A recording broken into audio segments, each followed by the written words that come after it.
You lived in a world that doesn't exist anymore, not because it was destroyed, but because it was replaced. There was a time when you could vanish for hours and no one could find you, when friendships were built in person or they didn't exist at all, when boredom wasn't something to fix, it was just part of the afternoon. You didn't carry a screen in your pocket, you didn't document your life, you didn't scroll. And somehow, you were more present than you've ever been since if you grew up before the internet, you lived through something the world will never have again. And whether you realize it or not, a part of you is still searching for the feeling of that life. Welcome to Time-Washed Stories. This is what it was really like. Let's start with something simple. Silence. Not the kind of silence you experience now when your phone's across the room and you feel like something's missing. Real silence. The kind that filled your childhood without you even noticing it was there. You'd be lying on your bed, staring at the ceiling, and there was nothing pulling at your attention. No notifications, no messages waiting, no little red dot telling you someone, somewhere, wanted something from you. The world moved slower then, not because time itself was different, but because you weren't being interrupted every 30 seconds. Your mind could wander. You could think a thought all the way through. You could be bored for an hour and not feel like you were wasting your life. And that silence, it gave you space. Space to imagine, space to daydream, space to become whoever you wanted to be inside your own head, without anyone watching, without anyone commenting, without the need to perform. There were entire afternoons where nothing happened, and that was okay. You'd sit on your porch steps watching cars go by. You'd trace patterns in the carpet with your finger. You'd flip through the same magazine you'd already read 3 times, and your brain was working, building connections, processing the world, resting. You didn't realize it then, but that silence was a gift. It let your brain rest. It let you be a kid without the weight of the entire world sitting in your palm. Because back then, when you were alone, you were actually alone. And there was something peaceful about that, something that let you hear your own thoughts, something that let you figure out who you were without 1,000 voices telling you who you should be. If you grew up before the internet, you know what real freedom felt like. Not the kind of freedom we talk about now. Freedom to access anything, anywhere, anytime. No, the freedom to disappear. You'd wake up on a Saturday morning, eat a bowl of cereal in front of the TV, and then you'd just leave. You'd grab your bike, maybe tell your mom you were going to a friend's house, and that was it. You were gone. For hours, and no one knew where you were. Your parents couldn't text you. They couldn't track your location. They couldn't call your pocket. If they needed you, they had one option: wait for you to come home. So you were untethered. You and your friends would ride bikes through the neighborhood, exploring places that felt like foreign countries, even though they were only a few blocks away. You'd find a creek and spend 2 hours throwing rocks into it. You'd build ramps out of plywood and bricks and launch yourself into the air, laughing every time someone wiped out. You'd discover shortcuts through yards and alleys. You'd find abandoned lots that became your kingdoms.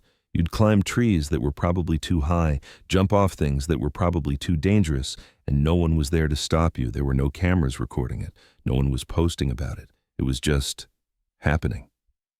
And then it was over. And all you had left was the memory. And sometimes you'd get hurt, a scraped knee, a twisted ankle, and you'd dust yourself off and keep going, because that's what you did. You learned your limits by testing them. You learned consequences by experiencing them. You'd stay out until the streetlights came on. That was the rule. When the lights flickered to life, that was your signal, time to go home. And you'd ride back through the dimming streets, your legs tired, your hands dirty, your mind full of the day. You'd walk in the door and your mom would ask, "Where were you?" And you'd say, "Outside."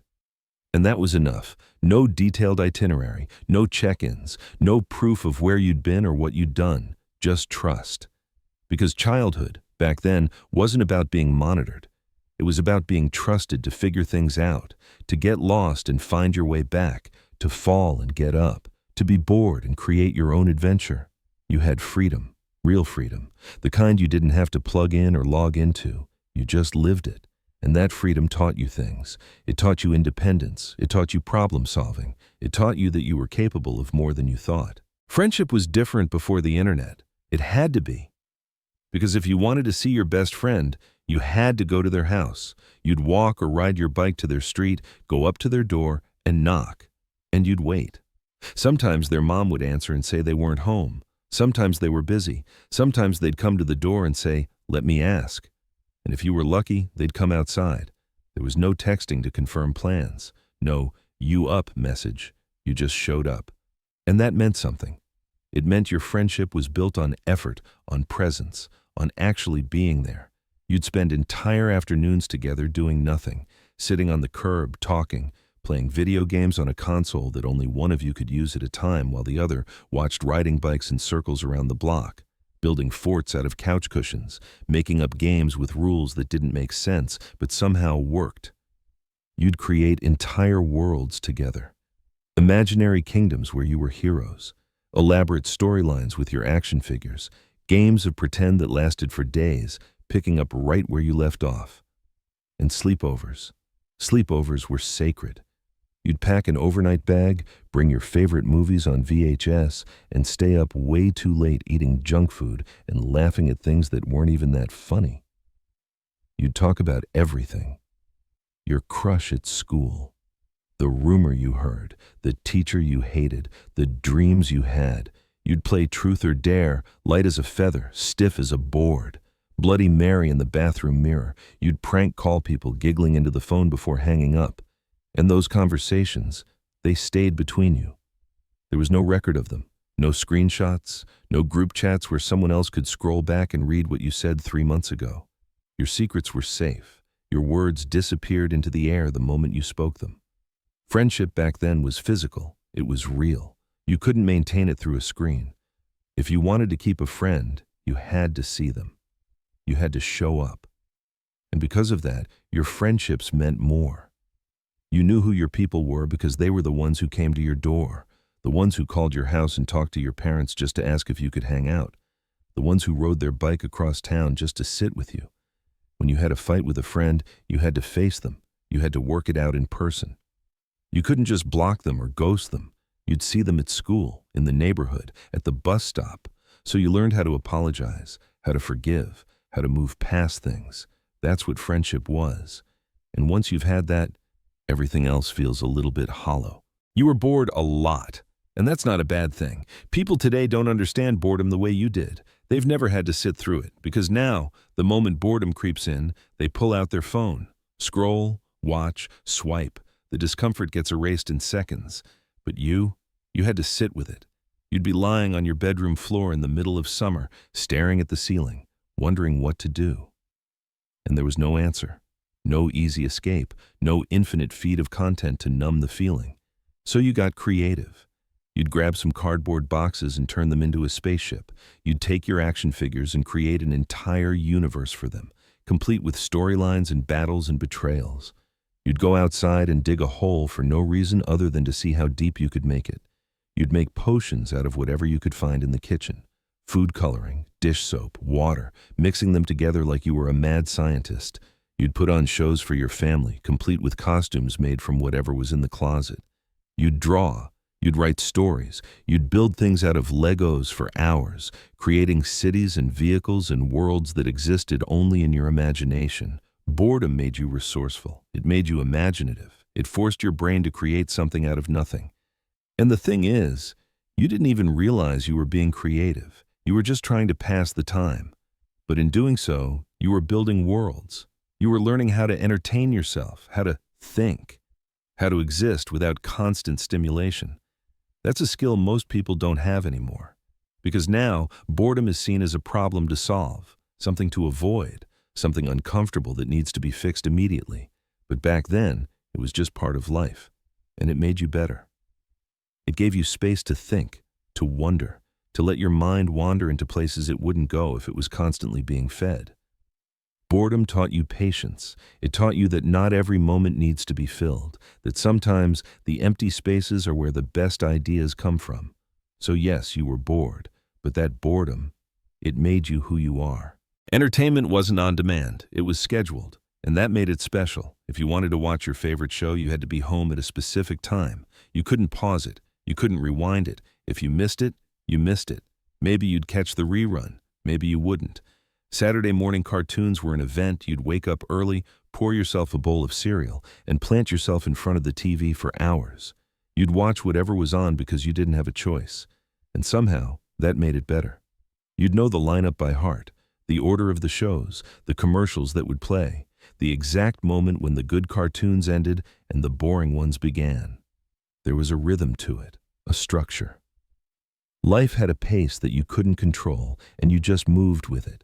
If you wanted to see a movie, you went to the video store. You'd walk the aisles reading the backs of VHS tapes, trying to decide what to rent.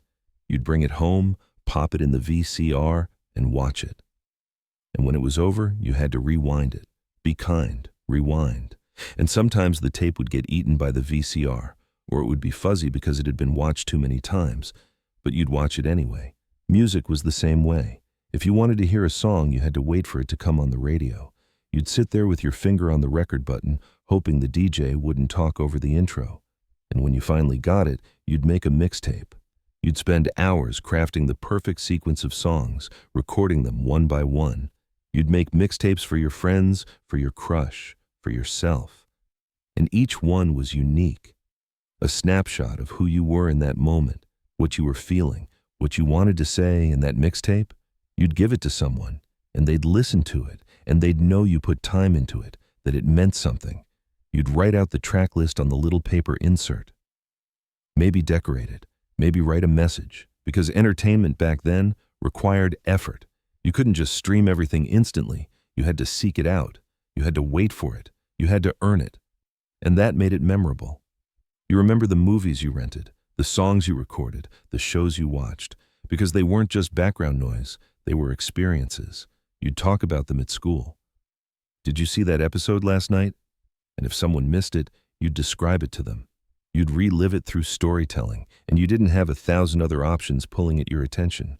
You were present. You were there. When you watched something, you really watched it. You didn't scroll through your phone during the boring parts. You didn't have the option to skip ahead or look up spoilers. You just experienced it. And that made all the difference. School was different, not just because the technology was different, but because the entire experience was more contained. When you were at school, you were at school. Your life outside those walls stayed outside. There was no way for the drama of the day to follow you home through a screen. No group chats, no subtweets, no photos being passed around. If something happened at school, it stayed at school, at least until tomorrow. You passed notes in class, folded them into tiny squares and slid them across desks when the teacher wasn't looking. They'd say things like, "Do you like him? Check yes or no." And you'd check a box and pass it back, your heart racing like you just confessed something life-changing. You'd fold them in elaborate ways.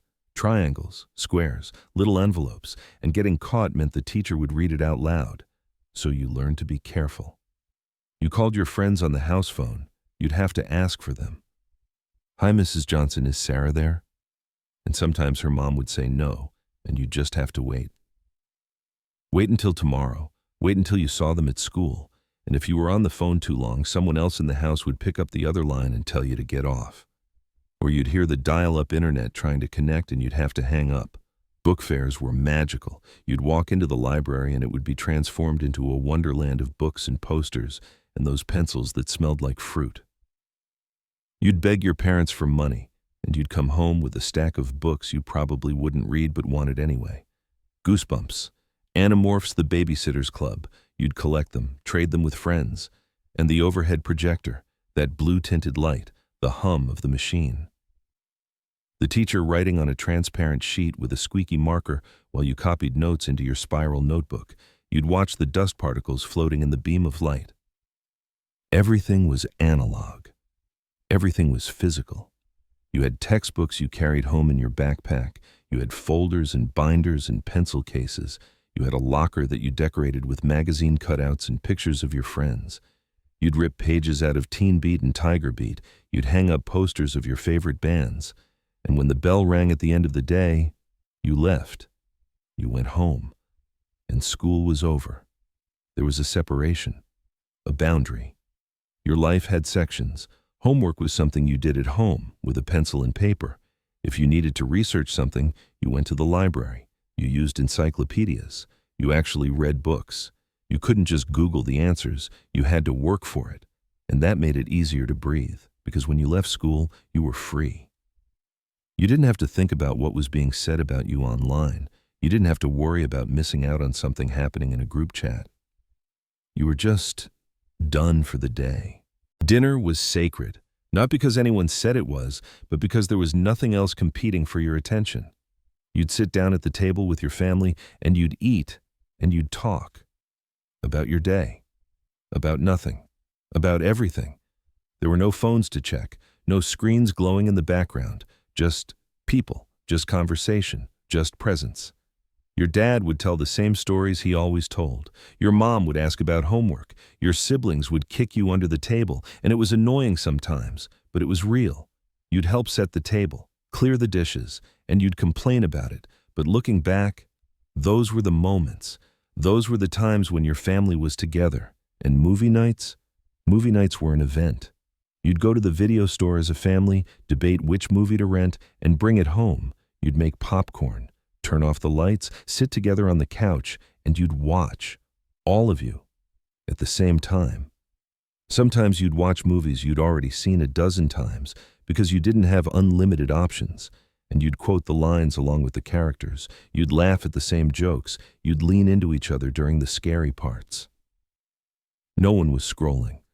No one was half watching while doing something else. You were there, together, and those moments, they stuck with you because they were simple and real and uninterrupted. Family time wasn't something you had to schedule or force. It just happened because there was nothing else pulling you away. You'd play board games on rainy days, Monopoly that lasted for hours and always ended in someone getting mad. You'd sit around the table and play until someone won or everyone got tired. You were present with the people in your house, and that created a bond that's hard to replicate now, because now you can be in the same room with someone and still be 1,000 miles away. But back then, when you were together, you were really together. Your family knew you, not the curated version you put online, the real you, the messy, complicated, annoying, wonderful you, and you knew them. And that mattered. Life had mystery. You couldn't Google everything. You couldn't fact-check in real time. If you had a question, you either asked someone, looked it up in an encyclopedia, or you just wondered.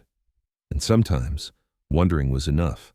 You'd have debates with your friends that would go on for hours because no one could prove who was right. You'd hear a rumor at school, and you'd have no way of knowing if it was true. You'd wonder what happened to that kid who moved away in 3rd grade, and you'd never find out. There was uncertainty. And that uncertainty made life more interesting. Because not everything was knowable. Not everything was documented. Not everything was explained. Urban legends felt real because you couldn't disprove them. That story about the haunted house down the street? Maybe it was true. No one could tell you otherwise. You'd dare each other to go near it. You'd make up stories about what happened there. And those stories would grow and change every time they were told. You had to live with not knowing. And that made the things you did know feel more valuable. You remember the first time you heard your favorite song. You remember the moment you found out your crush liked you back. You remember the feeling of discovering something new, something secret, something just for you. Life felt bigger because you couldn't see all of it at once. There were places you hadn't been, people you hadn't met, experiences you hadn't had. The world felt vast, unknowable, full of possibility. You'd wonder what other kids in other countries were doing. You'd wonder what your future would look like. You'd wonder about everything. And the future was wide open. You didn't know what was coming. And that was terrifying and exciting and beautiful. You couldn't look up what college would be like. You couldn't see pictures of places you'd never been. You couldn't know everything before you experienced it. So when things happened, they were genuinely surprising. Life had twists and turns you couldn't predict, and that made it an adventure. There was something magical about nighttime. When the sun went down, the world got quieter, smaller, more intimate. You'd be in your room, the only light coming from a lamp or the glow of the TV, and you'd feel safe, cocooned, like the whole world had shrunk down to just your space. If you were on the phone with a friend, you'd stretch the cord as far as it would go and close the door. You'd talk for hours. About nothing. About everything. Your voice low so your parents wouldn't hear. You'd twist the cord around your finger, lie on your bed staring at the ceiling, and you'd talk until your ear hurt from pressing the phone against it. And when you finally hung up, you'd lie in bed in the dark, replaying the conversation in your head. What did they mean when they said that? Were they flirting with you? Did they think you were weird? You'd analyze every word, every pause, every laugh, or you'd stay up late watching TV, flipping through channels, hoping to find something good. And when you did, you'd stay up way too late, knowing you'd regret it in the morning. Late-night TV was different. The infomercials, the old movies, the weird shows that only aired after midnight. You'd watch with the volume low, ready to change the channel if you heard your parents coming, but it was worth it. Because nighttime was yours. No one was messaging you. No one was expecting anything from you. You were alone with your thoughts, your dreams, your quiet little world. You'd look out your window at the empty street, the streetlights casting pools of yellow light, the occasional car passing by, the houses dark and quiet. And you'd feel something. A kind of peaceful loneliness, a sense of being the only person awake in the world, and there was peace in that. A peace that's hard to find now. Because in those quiet hours you could be anyone, think anything, dream without limits. You didn't know how good you had it, not because life was perfect. It wasn't. You had problems, you had struggles, you had bad days and hard times and moments you wanted to forget. But you had something else too. You had presence, you had clarity. You had the ability to be fully where you were without 1,000 other places calling your name. You had friendships that were built on time and effort. You had family dinners that weren't interrupted. You had boredom that forced you to create. You had mystery that made life feel bigger. You had a childhood that existed in the real world, not on a screen, not in a feed, not in a cloud.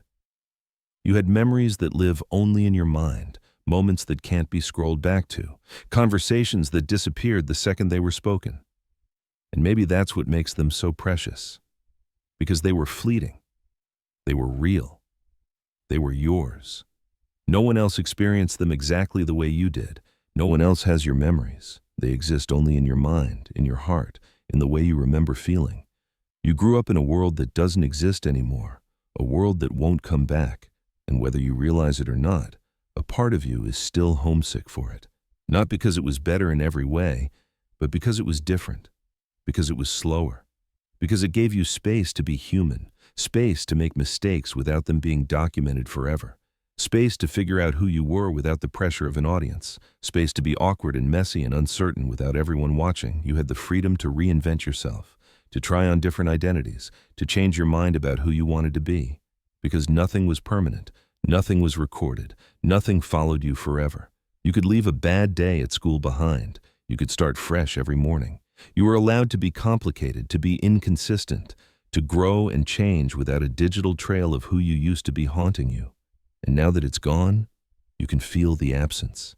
You can feel what was lost, the simplicity, the privacy, the space to breathe, the ability to be unreachable, to be unknown, to be ordinary without feeling like you're failing. If you grew up before the internet, you lived through something rare. You experienced a world that was connected, but not too connected. A world where you could be alone without being lonely. A world where life moved at the speed of a bike ride, a phone call, a knock on the door. You lived in the last era of true childhood freedom, the last generation to grow up without being constantly watched, tracked, and documented. You remember what it felt like to be truly present, to give someone your full attention because there was nothing else demanding it, to be bored and survive it, to be disconnected and feel free because of it. And even though that world is gone, it's still inside you. It's in the way you remember your childhood, in the way certain songs take you back, in the way you sometimes just want to disappear for a few hours with no one able to find you. It's in the way you appreciate face-to-face conversations, in the way you value privacy, in the way you understand that not everything needs to be shared. You carry it with you, the memory of streetlights coming on, the sound of a phone ringing on the wall, the feeling of knocking on a friend's door, the taste of Saturday morning cereal in front of cartoons, the weight of a backpack full of textbooks, the quiet of a house with no screens glowing. And maybe that's enough. Maybe it's okay to miss it, to feel nostalgic for something that can't come back, to wish, just for a moment, that you could feel that kind of freedom again. Because you lived it. You were there. You experienced something that no generation after you will ever fully understand. A childhood without the internet. A life before everything changed, and no one can take that from you. Those memories are yours, protected by the fact that they only exist in your mind, untouched by algorithms, unfiltered, unedited, real. So take a breath, close your eyes, and remember what it felt like to be unreachable, to be bored, to be free. Remember the world before it was replaced, because you were lucky enough to live in both worlds, the one that was and the one that is. And somewhere in between, you learned what it means to be human. What do you miss most about growing up before the internet?